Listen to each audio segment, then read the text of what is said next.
सर्वमंगल मांगल्ये शिवे सर्वार्थ साधिके शरण्ये त्र्यंबके गौरी नारायणी नमस्तुते। जो शेरा वाली माता का नाम अपनी जुबां पर लाता है उसका जन्म सफल हो जाता है। माँ भगवती के घर में देर है पर अंधेर नहीं है। आइए आपको माता भगवती के जागरण की एक सच्ची कथा सुनाते हैं। कैसे माता रानी ने अपने जागरण में एक दुखियारी के दुखों को दूर किया।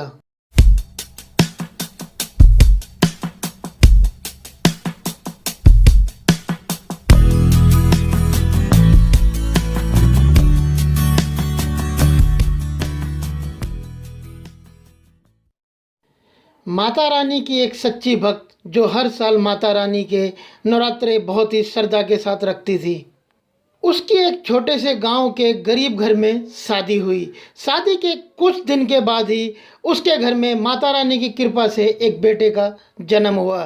परंतु बेटे के जन्म होने के कुछ दिन पश्चात ही उसके पति की मृत्यु हो गई। पति की मृत्यु का सारा दोष उसके ससुराल वालों ने उस महिला पर डाल दिया और उस महिला को उसके बच्चे के साथ अपने घर से निकाल दिया। अब वो महिला छोटे से बच्चे को गोद में लेकर दर दर भटकने लगी।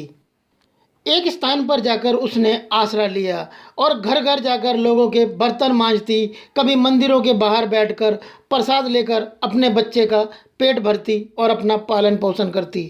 धीरे धीरे समय गुजरता गया और उसका बेटा बड़ा होने लगा।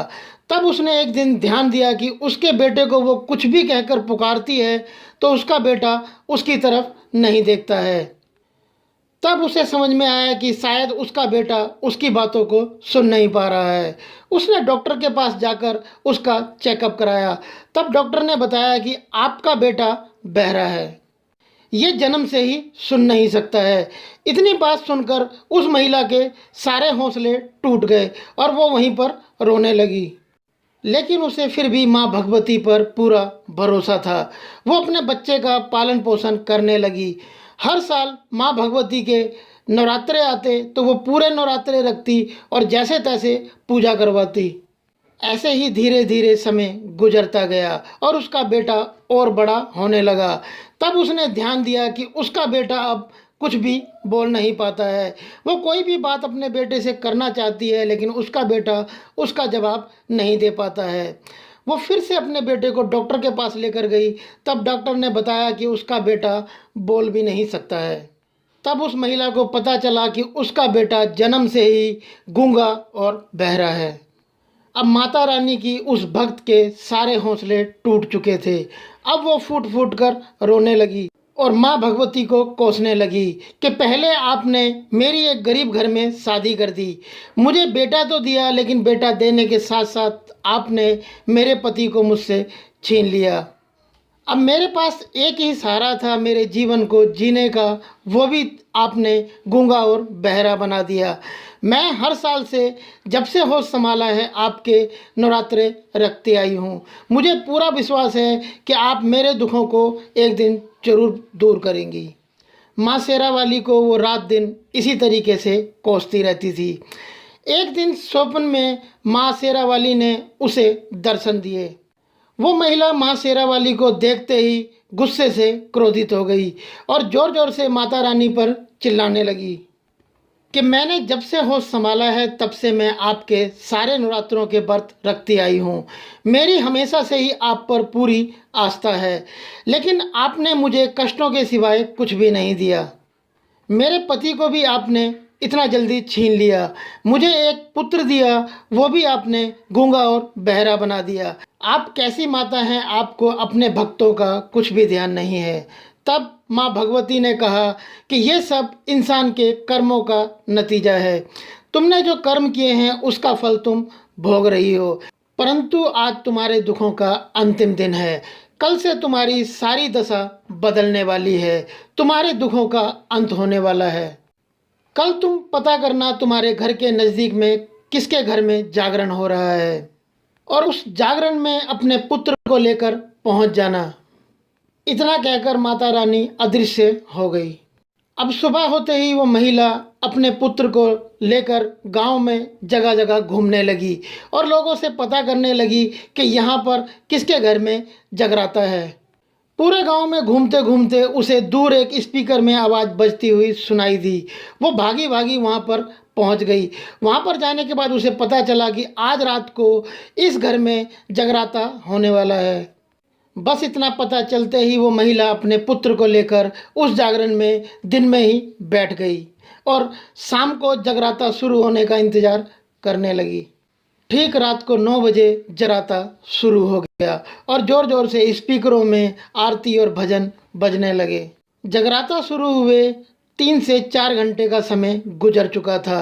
रात के 1:30 से 2 बजे का समय था। उस महिला ने देखा कि उसकी और उसके बेटे की तरफ एक नन्हे नन्हे पाँव से छोटी सी कन्या चली हुई आ रही है और वो आकर कन्या उसके बेटे के पास खड़ी हो गई और देखते ही देखते उस छोटी सी कन्या ने उसके बेटे के सिर पर जोर से हाथ मारा। उस कन्या का उसके सिर पर हाथ पड़ते ही उसके कानों में ज़ोर ज़ोर से जयकारे सुनाई देने लगे। उस महिला के पुत्र ने कभी भी बचपन से किसी भी तरीके का कोई भी शोर या आवाज़ नहीं सुनी थी। जैसे ही उसके कान खुले सबसे पहले उसने माता के जयकारे सुने। ज़ोर ज़ोर से घंटियां बज रही थी। लोग ज़ोर ज़ोर से जगराते के अंदर जयकारे लगा रहे थे माता के। जय माता दी, जय माता दी, जय माता दी के जयकारे सुनकर वो ज़ोर ज़ोर से अपने हाथों को ऊपर की तरफ मारने लगा। कुछ कहने की शायद वो कोशिश कर रहा था, लेकिन उस कन्या ने दोबारा उसके सिर पर जैसे ही हाथ मारा तो उसके मुख से ज़ोर से आवाज़ निकली, जय माता दी। अब वो महिला उस कन्या की तरफ देखने लगी, अपने पुत्र की तरफ देखने लगी और माँ भगवती की जागरण में लगी हुई बहुत बड़ी मूर्ति की तरफ देखने लगी और माँ और बेटा दोनों खड़े होकर ज़ोर ज़ोर से जय माता दी, जय माता दी, जय माता दी के जयकारे जागरण में लगाने लगे। अभी वो महिला और उसका पुत्र जय माता दी के जयकारे लगा ही रहे थे कि उनका उस कन्या की तरफ ध्यान गया। उन्होंने पलट कर देखा तो वो कन्या वहाँ से गायब हो चुकी थी। वो महिला उस जगराते में बैठी हुई आसपास की महिलाओं और लोगों को बताने लगी कि मेरा पुत्र बचपन से ही सुन और बोल नहीं सकता था, लेकिन अभी यहाँ पर जो कन्या आई उसने 2 बार मेरे पुत्र के सिर पर हाथ फेरा तो मेरा बेटा अब सुन भी सकता है और बोल भी सकता है। लेकिन आसपास के लोग हैरान रह गए क्योंकि उन्होंने किसी भी कन्या को उस जगराते में ना आते हुए देखा था ना जाते हुए देखा था। अब वो महिला सारी बात समझ चुकी थी कि वो कन्या कोई और नहीं, माता शेरावाली ही थी। जो माता शेरावाली पर सच्ची आस्था और सच्ची श्रद्धा रखते हैं उन्हें कभी भी दुखों का सामना नहीं करना पड़ता।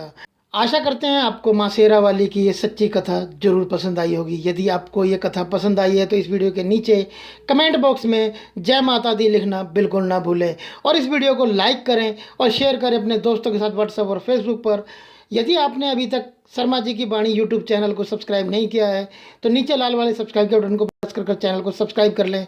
बराबर में बेल का आइकॉन है उसे भी जरूर प्रेस करें ताकि इस चैनल पर जब भी हम अपना कोई नया वीडियो अपलोड करें तो उसका नोटिफिकेशन आपको सबसे पहले मिल जाए। यदि आपने चैनल को सब्सक्राइब किया हुआ तो आपका बहुत बहुत धन्यवाद। जय माता दी।